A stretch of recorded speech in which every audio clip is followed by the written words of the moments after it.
After I pulled the number 5 injector and saw the junk that was in that injector bore on the fuel rail, I knew that I had to pull the fuel rails because there was almost certainly that junk traveled all throughout the system. And here's what one of the fuel rails looks like. That's one of the injector bores, if you can see.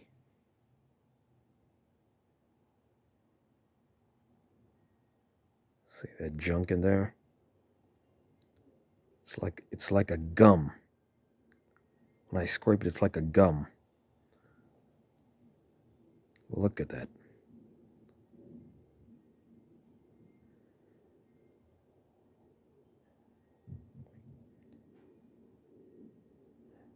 Because I used to work on a lot of old carbureted vehicles, muscle cars, old cars, 60s, 70s cars.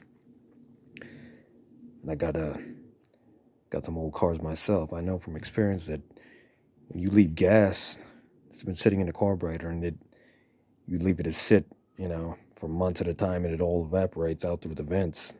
This is the kind of junk it leaves in the float bowls and passages wherever it evaporates. I find it interesting that something like this occurred on a fuel injected vehicle, which leads me to believe that air somehow must have been getting into the fuel rails, and it's obviously been sitting for some time, and the vehicle had no gas cap on. It was bought from an auction, and it doesn't hold fuel pressure after you shut it off. I think the specification is supposed to be 24 psi after 5 minutes. If I can remember correctly, this one, it won't even hold 16 after 5 minutes. So all that leads me to believe that somehow air must be getting into fuel rails for this to end. The fuel must have had to evaporate for this to happen, which is quite interesting.